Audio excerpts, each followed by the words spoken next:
Hello there, and welcome to The Sleepy Scientist, where curiosity gets cozy and science takes the scenic route to slumber. Tonight's gentle journey is all about one of the most mysterious forces we live by, but barely understand: time. It slips through our fingers, shapes our days, and occasionally plays tricks on us, especially when we're waiting for a kettle to boil. But before we unravel the ticking tapestry of time, I'd love to know, where in the world are you watching from? And what time is it for you right now? Fitting, isn't it? A video about time, and here we are, scattered across time zones, each of us arriving at this very moment in our own unique slice of the clock. If you find this voyage soothing, intriguing, or just a nice way to unwind after a long day, I'd be ever so grateful if you gave the video a like and maybe subscribed. It helps this little corner of calm reach others who might need a peaceful pause too. Now, I do hope this isn't so fascinating that it keeps you awake, but if it does, well, at least you'll have learned something about the fabric of the universe before you drift off. So settle in, slow your thoughts, and let's begin. Because somewhere between seconds and centuries, dreams and daylight, lies the story of time. Time has a funny way of stretching and shrinking, doesn't it?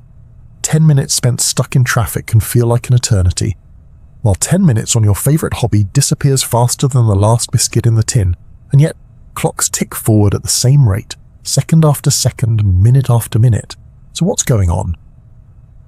The answer begins not with physics, but with your brain.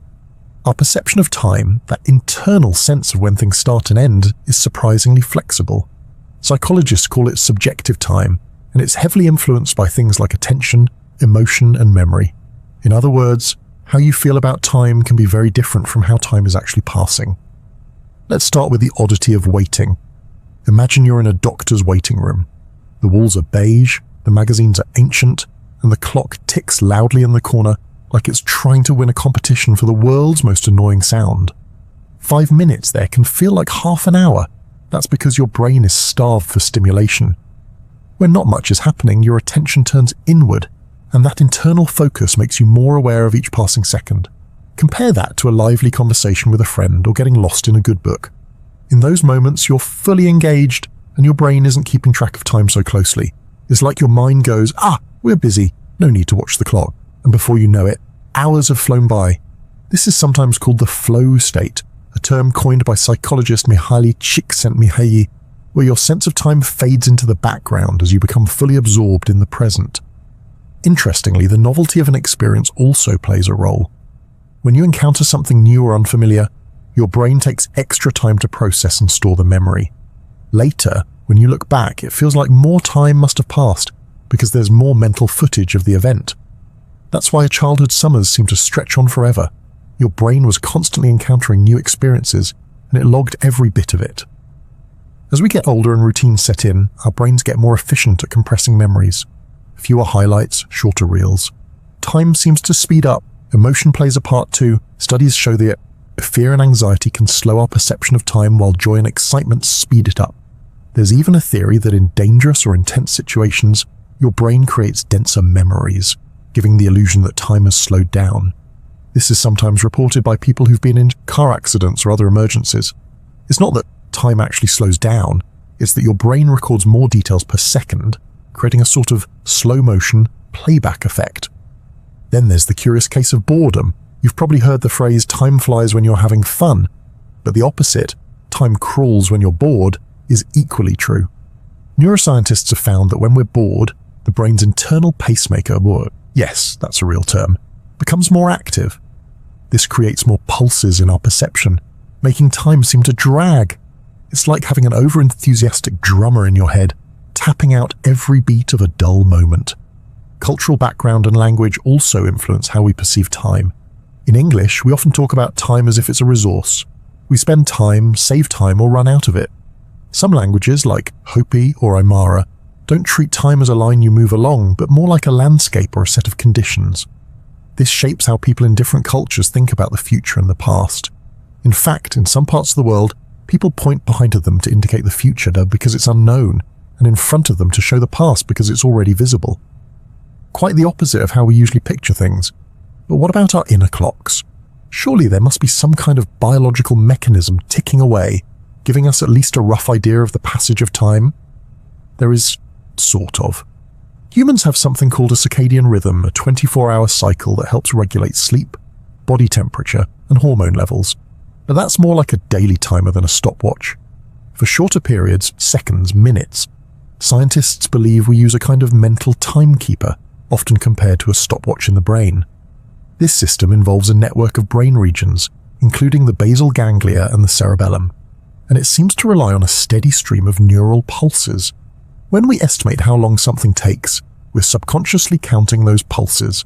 That said, we're not always good at it. Our time estimations can be wildly off, especially when we're multitasking, distracted, or emotionally charged.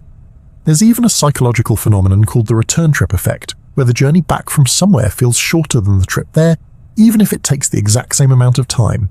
Why? On the way there, your brain is actively processing new information. On the way back, it already knows the route, so the experience feels faster. And let's not forget the most universal distortion of time known to humankind, the snooze button. Somehow, those 9 minutes between alarms feel shorter than any other 9 minutes in the universe. While there's no hard science behind that specific feeling yet, it's probably another case of disrupted sleep, incomplete consciousness, and our fuzzy internal stopwatch just throwing up its hands and giving up. So what is time, at least as we experience it? It's not just a number on a clock or the shadow of a sundial. It's a feeling, a perception, a trick of memory and attention. It changes with our mood, our age, and even the language we speak. It speeds up when we're in love, slows down when we're scared, and sometimes, just sometimes, seems to vanish altogether. And while physics may eventually explain what time is on the grandest scales, our personal sense of time will always be something deeply human, wobbly, wonderful, and at times delightfully unreliable. If time is mysterious, then our efforts to measure it are a testament to both human ingenuity and impatience. From ancient sundials to atomic clocks, we've spent millennia trying to wrangle this invisible force into something we can see, count, and, ideally, schedule around. Because while time may wait for no one, humans are very fond of asking it to hold on just a minute. Let's start in the deep past, when the first timekeepers weren't clocks or calendars, but the sky. Our ancestors were expert observers of the heavens. The rising and setting of the sun, the phases of the moon, the seasons shifting like slow tides. These were nature's earliest calendars. No batteries required. The ancient Egyptians were among the first to formalize timekeeping. Around 1500 BCE, they built towering obelisks that acted as giant sundials. By tracking the shadow's movement, they could divide daylight into segments, though the lengths of these segments changed with the seasons, an hour in summer, quite a bit longer than one in winter. It wasn't exact, but it was good enough for farming, prayers, and organizing society, which even then was likely running late for something. Water clocks came next. These devices, used by both the Egyptians and later the Greeks and Chinese, measured time by the steady flow of water from one vessel to another. They were simple, consistent, and could work at night, a big upgrade from sundials. Some were surprisingly elaborate, with gears and figures that chimed the hours or even rang bells. You could say they were the original smart devices, just wetter. Meanwhile, in Mesoamerica, the Maya developed intricate calendar systems that tracked lunar and solar cycles with astonishing accuracy. Their long-count calendar could measure spans of time covering thousands of years. For a civilization that didn't have metal tools or beasts of burden, their grasp of time was nothing short of cosmic. But back in Europe, it wasn't until the Middle Ages that mechanical clocks began ticking their way into history. At first, these were large, unwieldy contraptions installed in church towers and monasteries. They didn't have faces or hands. They just rang bells at regular intervals to mark the passing hours, mostly to remind monks when to pray. You might say monks were the world's first alarm clock users, albeit far more serene about it than most of us at 6 a.m. One of the first major leaps forward came in the 14th century, with the invention of the verge escapement, a clever bit of engineering that allowed for a more controlled and regular release of energy. This made it possible to build smaller, more reliable mechanical clocks. Eventually, clockmakers added dials and hands so people could actually see the time, not just hear it toll. From there, the pace of innovation began to tick faster. By the 17th century, the pendulum clock entered the scene, thanks to the brilliant Dutch scientist Christiaan Huygens. Pendulum clocks were accurate to within a minute a day, a staggering improvement over earlier designs that could drift by hours. If time was a horse, the pendulum was the saddle that let us ride it with more confidence. The need for even more precise timekeeping became critical during the age of exploration. Sailors desperately needed to know their longitude, and that required knowing the exact time at a fixed reference point, like Greenwich. Enter John Harrison, an English carpenter who spent decades inventing marine chronometers, ultra-precise clocks that could survive the rocking and rolling of a ship at sea.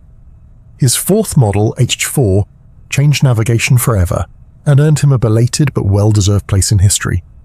Also possibly a few eye rolls from people who'd been using stars and gut instinct until then. By the 20th century, we entered the age of quartz. Quartz crystal oscillators, first developed in the 1920s, revolutionized timekeeping. When subjected to an electric current, quartz vibrates at an incredibly stable frequency. These vibrations were used to keep time with far greater precision than anything mechanical. Suddenly, clocks and watches could be cheap, portable, and accurate enough to keep the trains running on time, or at least give us no excuse when they didn't. But even quartz has its limits. If you want to know the most accurate time on Earth, you'll have to go atomic. Atomic clocks, first developed in the 1950s, measure time using the natural vibrations of atoms, usually cesium or rubidium. A cesium atom, for instance, oscillates exactly 9,192,631,070 times per second. That number isn't just trivia, it's the official definition of a second, according to the International System of Units. These clocks are so precise that if you ran one for 100 million years, it would be off by less than a second, which is great, assuming you have 100 million years to wait for your tea to steep. Today, atomic clocks are used to synchronize everything from GPS satellites to internet servers, telecommunications, and global financial systems. Without them, your phone's map wouldn't work, your bank transactions would be chaos, and half the world would miss their Zoom calls. Time, once measured by dripping water and sun shadows, now depends on atoms flipping like microscopic metronomes in high-tech vaults. And yet, despite all this precision, time still feels strangely personal. We can divide it into hours, minutes, and seconds. We can watch it scroll by on digital screens, but no matter how finely we slice it, we each live it differently. So why did we begin measuring it in the first place? Some say it was to regulate prayer, others to grow crops, mark seasons, or schedule trade. But maybe, just maybe, it's because humans, for all our love of stories and stars, are deeply comforted by rhythm. The steady beat of time, no matter how elusive, gives shape to our days. It offers order in chaos, a tick, a tock, a tiny whisper from the universe saying, "You're here now." And that, after all, is what time has always been. Not just a measurement, but a companion. For most of human history, time was a local affair. It rose with the sun, ended with the stars, and ambled through the hours at the mercy of bells, birdsong, or an enthusiastic rooster. But then came Isaac Newton, a man who didn't just want to describe the world, but to pin it down, and that included time. Newton, the 17th century English physicist with the famously dramatic hair and a knack for Apple-related anecdotes, gave the world a model of the universe that would dominate science for over 2 centuries. In his view, space and time were like a grand, invisible stage on which the drama of the universe unfolded.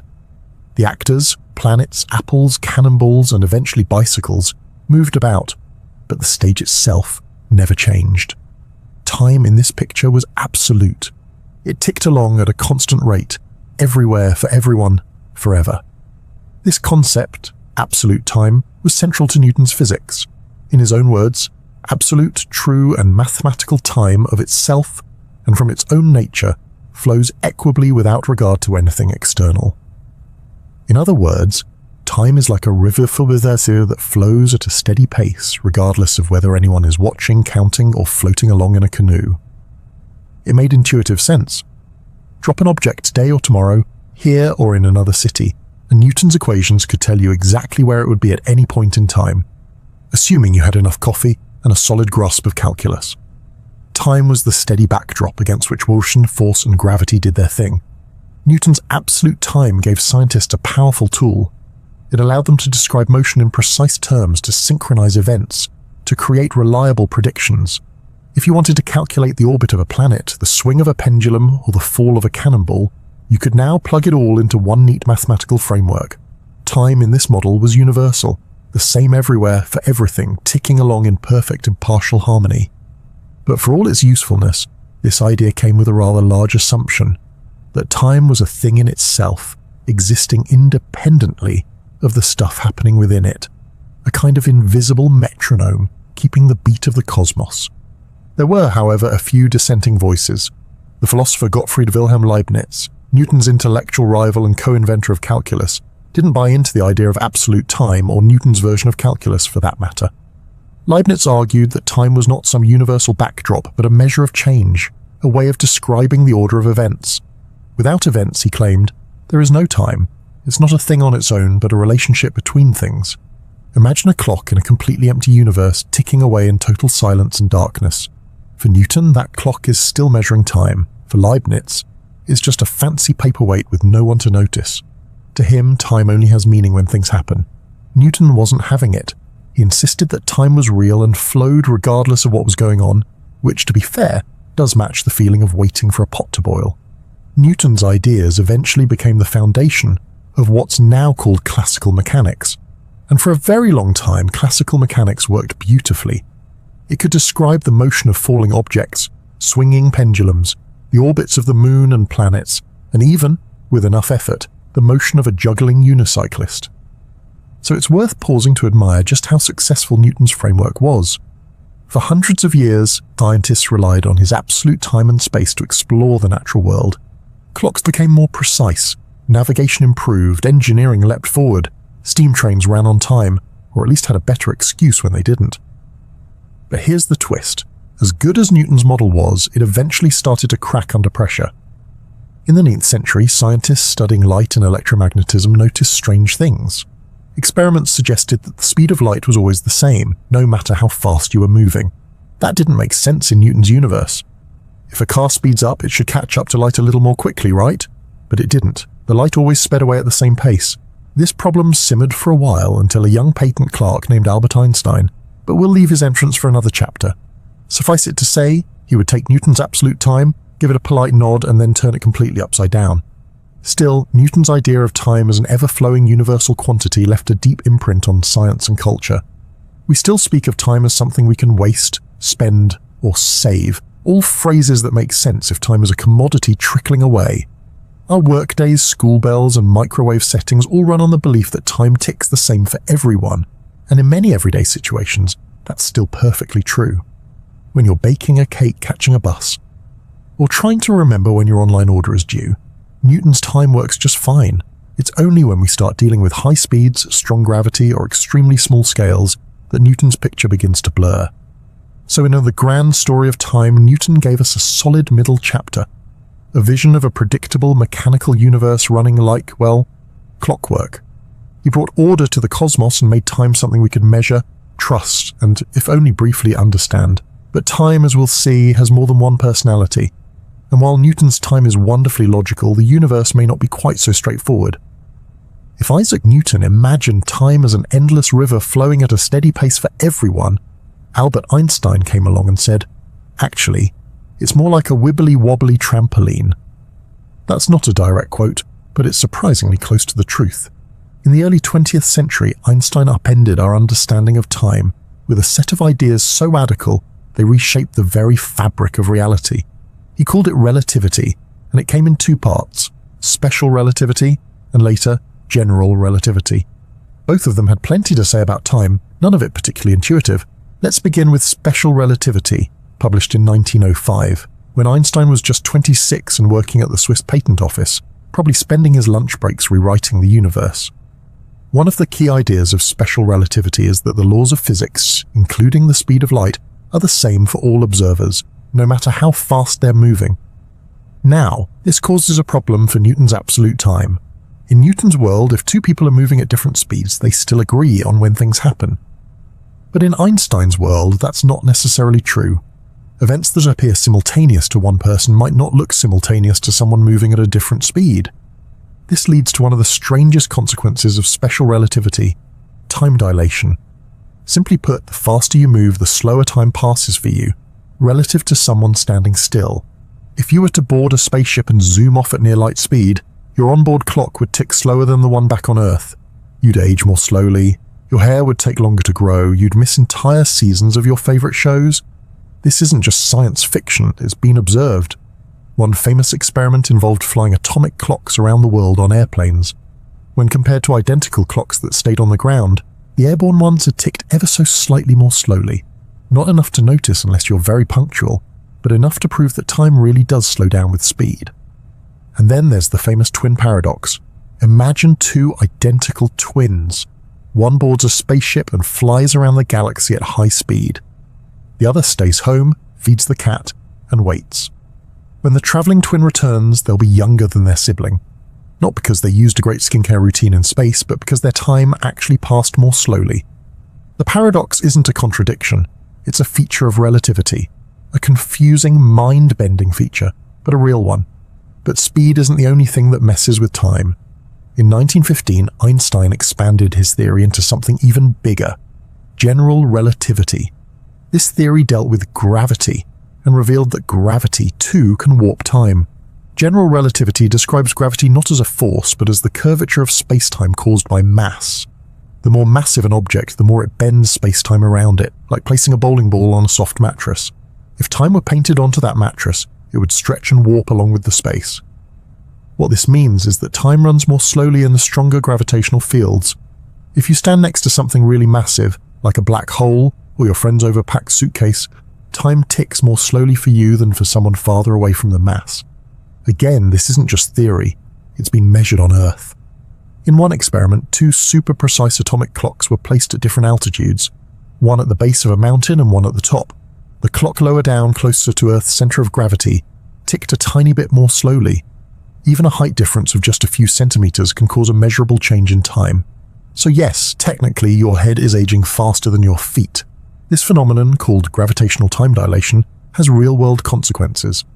GPS satellites orbiting Earth experience both types of time warping. They are moving fast, which slows their time, but they're also farther from Earth's gravity, which speeds their time up.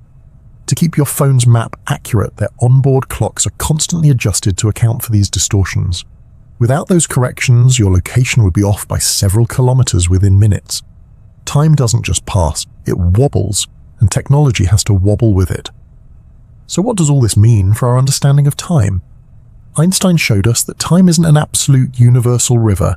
It's more like a stretchy fabric, woven together with space itself. It can expand, contract, bend, and twist depending on speed and gravity. And that means your time, the pace at which you experience the universe, depends on where you are and how you move. It's a deeply strange idea, but also kind of beautiful. Time is no longer the same for everyone, everywhere. It's personal, relational, bit like your taste in tea. Einstein's work didn't just rewrite physics textbooks, it changed how we see reality itself. Time is not a fixed background, it's part of the dance, shifting with the rhythm of matter and motion. And even though most of us don't feel time stretching or shrinking in our daily lives, every second we live is shaped by these subtle distortions. So next time someone tells you they're running out of time, you can gently remind them, actually, time is running out differently depending on your velocity and proximity to gravitational mass. Then pause, smile, and maybe duck. Let's imagine just for a moment that you wake up one morning and find everything running backwards. Toast leaps out of your mouth and lands perfectly buttered on a plate. Your tea grows hotter as you drink it. Raindrops fly upward into the sky. Strange? Certainly. Impossible? According to the laws of physics, not exactly. This odd little thought experiment leads us to one of the most intriguing questions in science. Why does time seem to have a direction? In most of the fundamental laws of physics, from Newton's laws of motion to the equations of quantum mechanics, time doesn't really have a preferred direction. They work just as well backwards as they do forwards. If you were to film two particles colliding and play it in reverse, the physics would still check out. No alarms would go off in the equations. And yet, in everyday life, time feels like a one-way street. Eggs break but don't unbreak. Paper burns but ashes don't reassemble into books. We remember the past but not the future. So why this disconnect? Why does time, at our human scale, march relentlessly from yesterday to tomorrow? Enter the concept of the arrow of time. The arrow of time is a metaphor used to describe the one-way direction in which time appears to flow, from the past to the future. And the key to understanding this arrow lies in one of the most important and occasionally untidy laws of physics, the second law of thermodynamics. This law tells us that in a closed system, like the universe, entropy always increases over time. Entropy is a measure of disorder or randomness. In other words, things tend to go from tidy to messy. You can scramble an egg, but you can't unscramble it. Your desk will naturally become cluttered unless you actively organize it. Socks will always disappear mysteriously, but never reappear in pairs. This tendency toward increasing entropy gives time its arrow. It's why we experience events in a particular sequence. The low entropy past becomes the high entropy future, and there's no reversing the flow, unless you're a time traveler or a fictional wizard with a very specific spell. Think of it this way. Imagine a glass shattering on the floor. That's a high entropy state. The shards are spread out, and energy has been lost in the chaos. It's extremely unlikely that all those fragments will spontaneously leap back together into a perfect glass. Not impossible, just astronomically improbable. And that's the key. The laws of physics allow for time reversal in theory, but probability stands firmly in the way. This leads to one of the most intriguing and slightly unsettling questions in cosmology. Why was the universe in such a low entropy state to begin with? After all, if entropy must increase, there had to be a starting point, a kind of cosmic neat and tidy drawer from which all this disorder could unfold. The leading theory is that the early universe, just after the Big Bang, was incredibly uniform, smooth, ordered, low entropy. Over billions of years, gravity and expansion did their thing, and the universe got clumpier and more chaotic. Galaxies formed, stars exploded, and socks disappeared at an accelerating rate.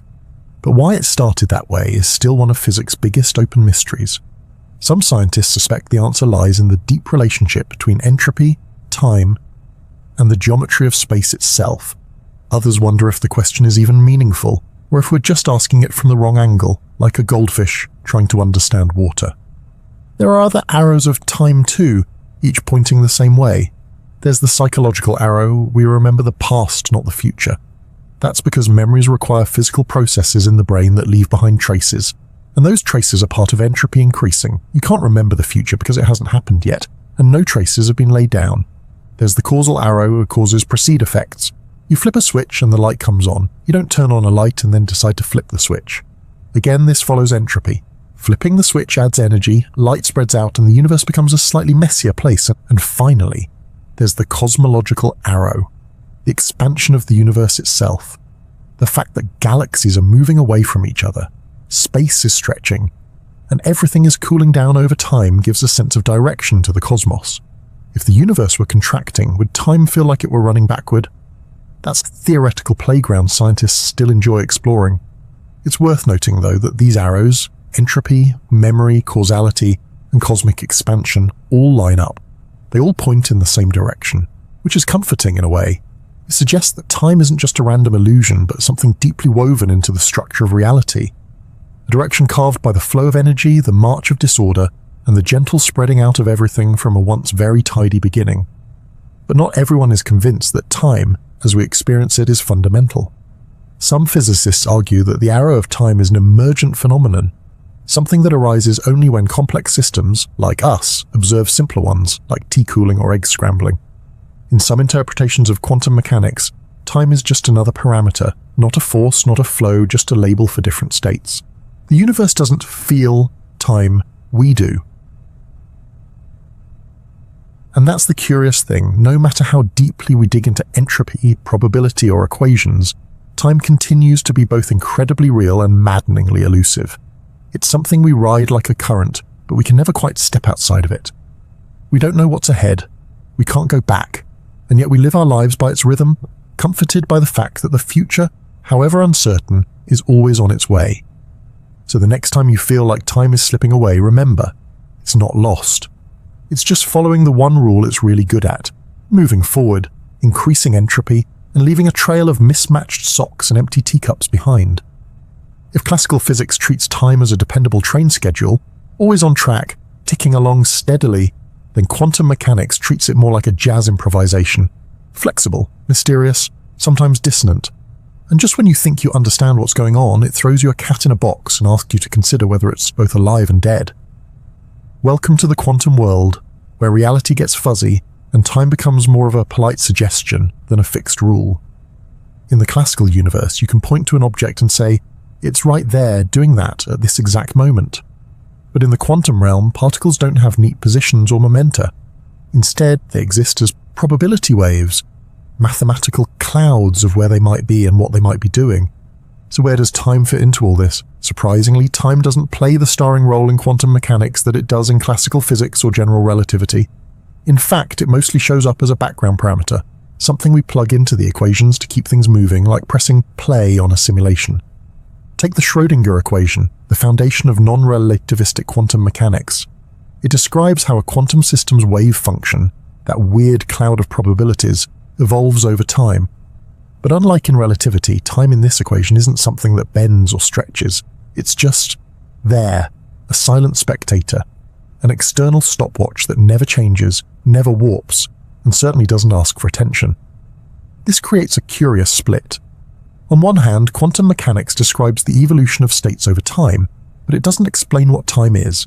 It treats time as a fixed, absolute backdrop, much like Newton did, while space and matter are all jiggling unpredictably in front of it. But things get even stranger when you introduce quantum gravity, the theoretical attempt to merge quantum mechanics with general relativity. These two theories are the twin titans of modern physics, but they don't get along well at parties. In general relativity, space-time is dynamic. It can stretch, curve, and evolve depending on the matter and energy within it. Time is not absolute. It's part of the fabric of the universe. But in quantum mechanics, time is fixed and unbending, a kind of cosmic metronome in the background. Trying to unify these two views is like trying to choreograph a ballet using instructions from a heavy metal concert. This leads us to what physicists call the problem of time in quantum gravity. When you try to describe the whole universe quantum mechanically, space, matter, everything, you find something odd. Time disappears. One of the equations that pops up in quantum gravity is the Wheeler-DeWitt equation, which attempts to describe the quantum state of the entire universe. It looks a lot like the Schrödinger equation, but without any time variable. It's timeless. There's no past, no future, just an eternal present, a giant now. So what's going on? Is time real, or is it just an illusion created by the way we experience change? Some physicists believe that time is emergent, not a fundamental part of reality, but something that appears when you zoom out far enough. Like temperature. An individual molecule doesn't have a temperature, but when you group trillions together, temperature emerges as a useful description. In the same way, time might emerge from the complex interactions of many quantum systems. Others look to entanglement, the bizarre quantum phenomenon where two particles become linked and can influence each other instantly, even across vast distances. Some theories suggest that the arrow of time, and maybe even time itself, could arise from the growth of quantum entanglement. The more tangled the universe becomes, the more time seems to flow. And then there's the many worlds interpretation. In this view, every quantum event and every coin flip, every measurement, causes the universe to branch into multiple parallel realities. There's no randomness, just an infinite splitting of timelines. Time in this view isn't a river, it's a vast, ever-branching tree. Every decision you make creates a new twig. Somewhere out there's a version of you who didn't forget their umbrella this morning. But if time is such a shaky concept at the quantum level, why does it feel so solid to us? Well, we live in a world where countless quantum interactions average out into a smooth, reliable reality. Our brains, made of trillions of particles and neural circuits, are hardwired to perceive cause and effect. We wake up, brush our teeth, eat breakfast, and head to work, hopefully in that order. Time for us is a story, a sequence of events that gives meaning to change. And storytelling, as it turns out, is something humans are exceptionally good at. We string events together into memories. We imagine futures. We define identities through time, past, present, and hopes for what's next. Whether or not time is fundamental, we certainly treat it as real. Still, quantum mechanics reminds us that underneath that comforting narrative lies something far more elusive.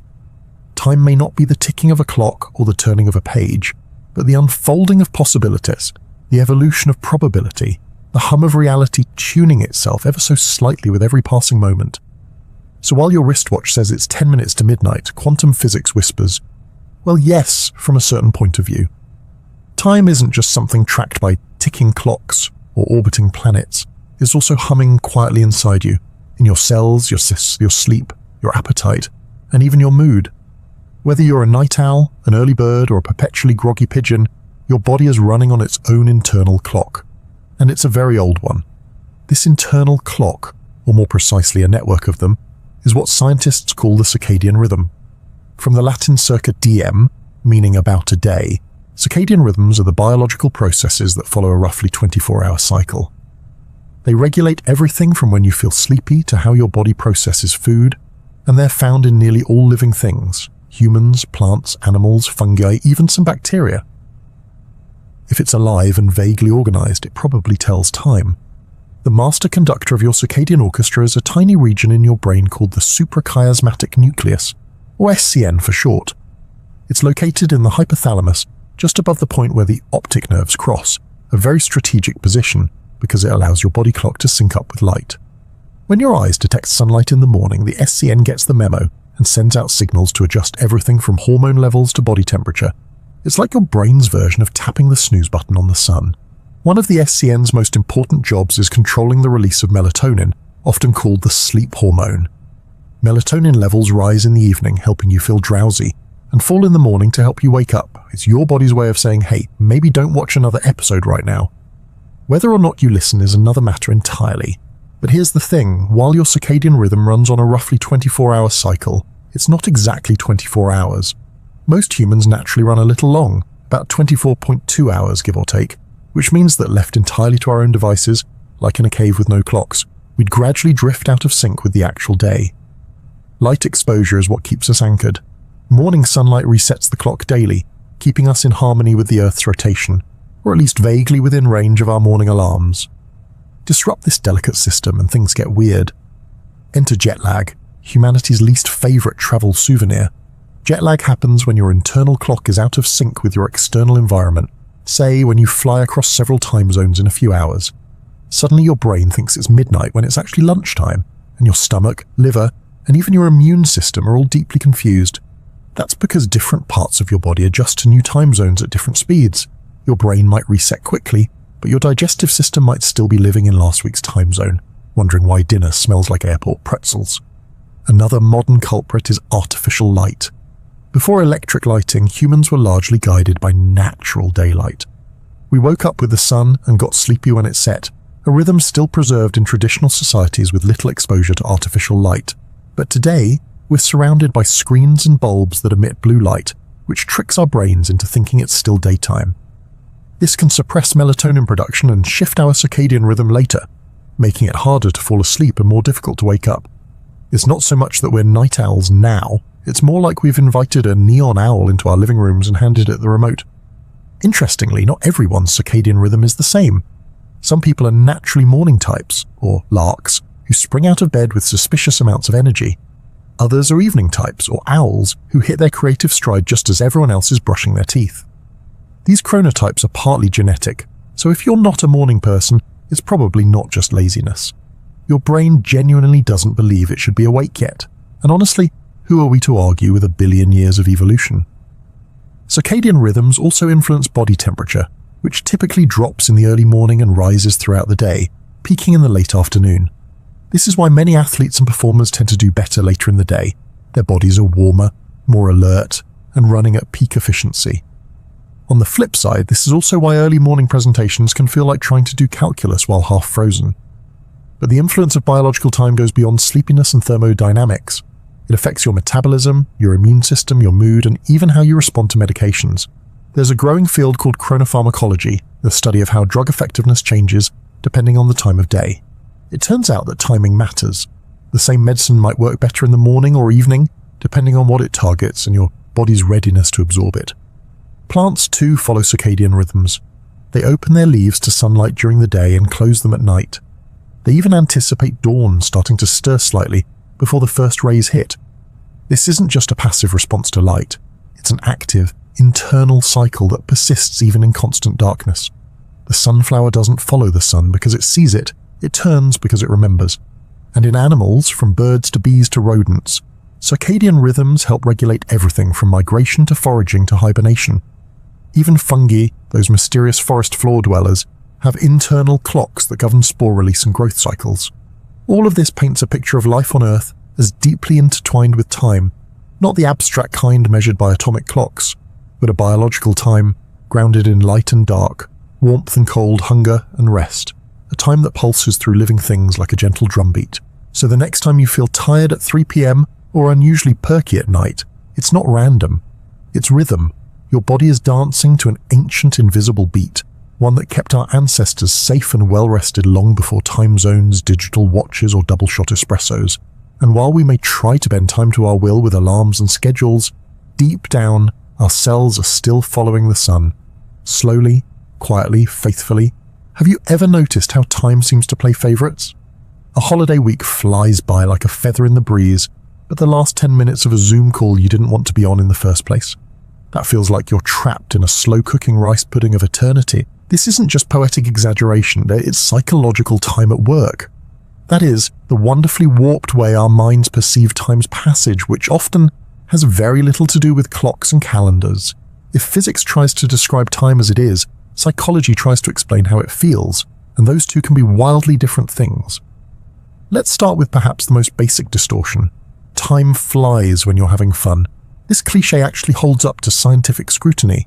When we're deeply engaged, laughing with friends, immersed in a hobby, or watching something genuinely riveting, perhaps even a sleepy scientist, we're not paying close attention to time itself.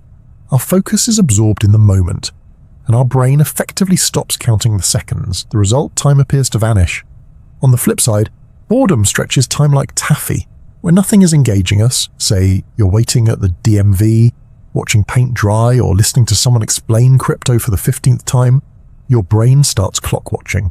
And time, like a watched pot, refuses to boil.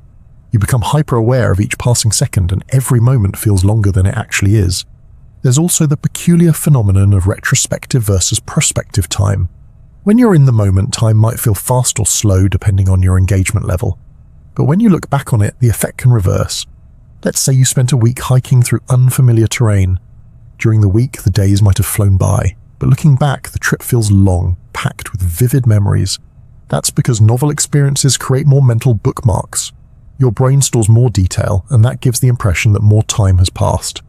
Contrast that with a week where you did the same routine every day. Wake, work, Netflix, sleep. It might have felt slow while you lived it, but in hindsight it blurs together. Fewer bookmarks, fewer memorable moments, less perceived time. This is part of why time seems to speed up as we get older. When you're young, everything is new. Your brain is constantly learning, recording, and marking the moments. Your first bike ride, first heartbreak, first awkward haircut, all logged in crisp detail. As we age, we settle into routines. Fewer surprises, fewer memory markers. Days blend into each other, and suddenly, decades seem to have passed in a blink.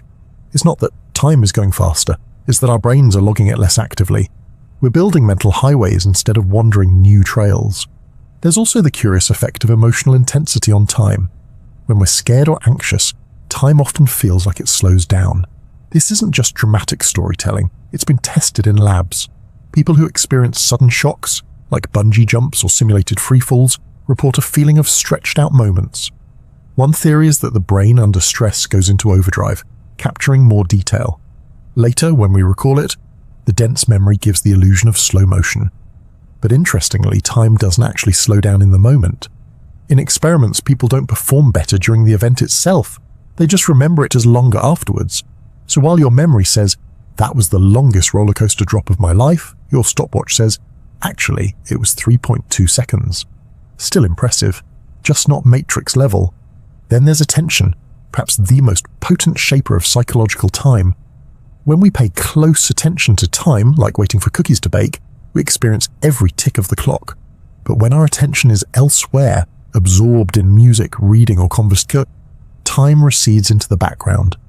This ties closely to mindfulness and meditation practices, which deliberately shift attention away from time.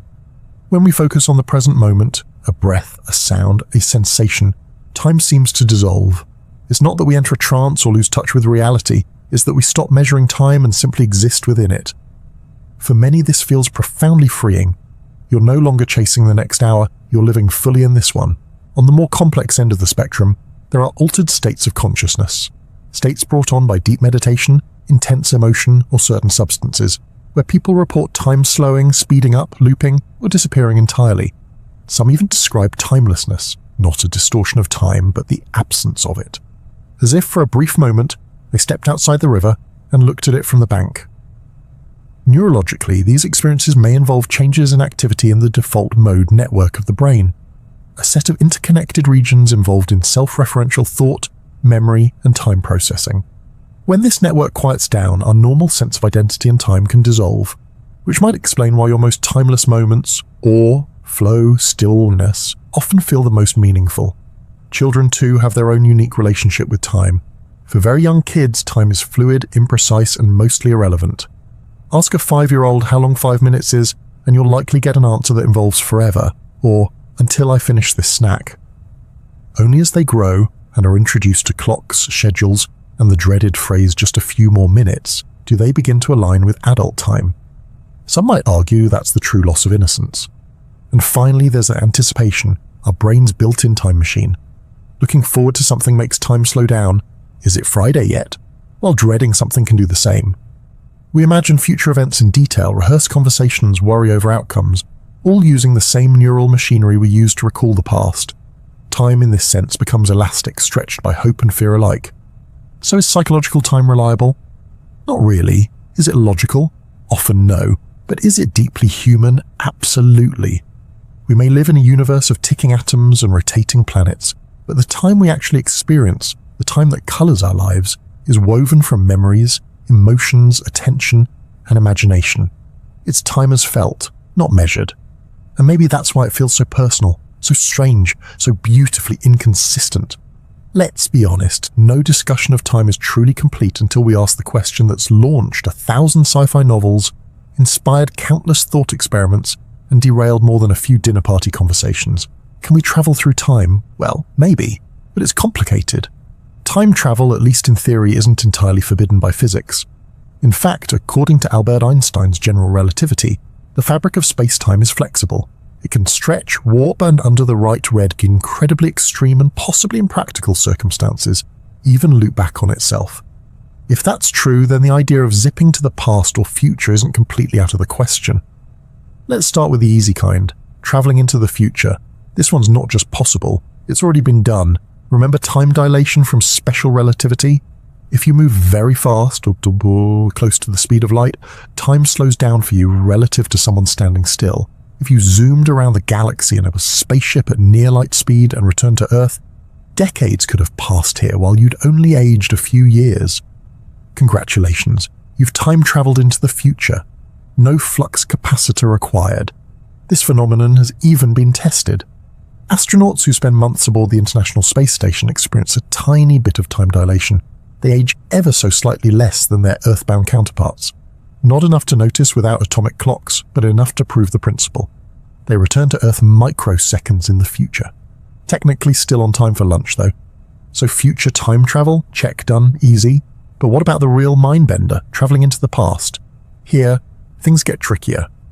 General relativity does allow for certain solutions to its equations that could, in theory, permit backward time travel. These include phenomena like closed time-like curves, loops in space-time where an object could return to an earlier point in its own history. Think of it like walking a lap around the universe and ending up back at yesterday. One proposal involves something called a wormhole, a hypothetical tunnel connecting two distant points in space-time. If one end of the wormhole were accelerated to near light speed and then returned to its original location, time at that end would lag behind. Step through the wormhole and boom! You've arrived in the past, at least in theory. The practical problems with wormholes are, well, monumental.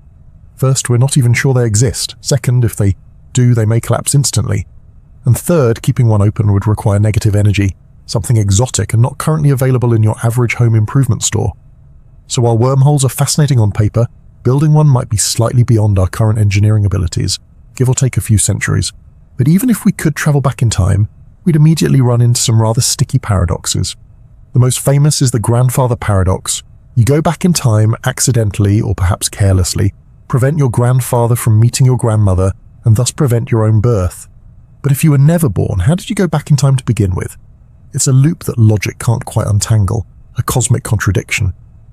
There are a few ways scientists and philosophers have tried to make sense of this. One idea is the block universe model, where all moments in time, past, present, and future, exist simultaneously, like frames in a film reel. In this view, the timeline is fixed and unchangeable. If you go back in time, everything you do was always part of the past, so you can't change anything. You're just playing your role in an already written scene. Another possibility is the many worlds interpretation, borrowed from quantum mechanics.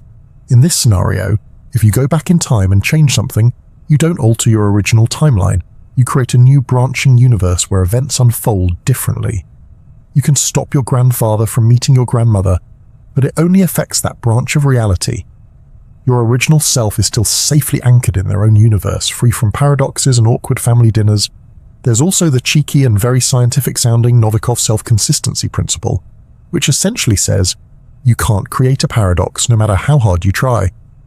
If you go back in time, the universe will somehow prevent you from doing anything that would change the future. Try to assassinate your grandfather and your gun will jam, or you'll trip, or he'll unexpectedly join a monastery.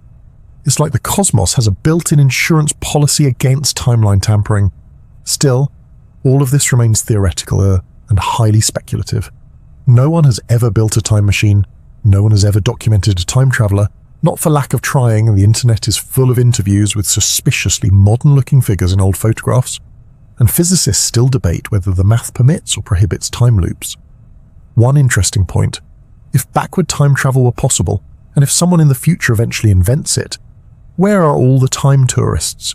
Shouldn't we be knee-deep in visitors from the year 4000 taking selfies with dinosaurs or trying to blend in at medieval banquets? Some suggest time travel might be limited to the point of its invention.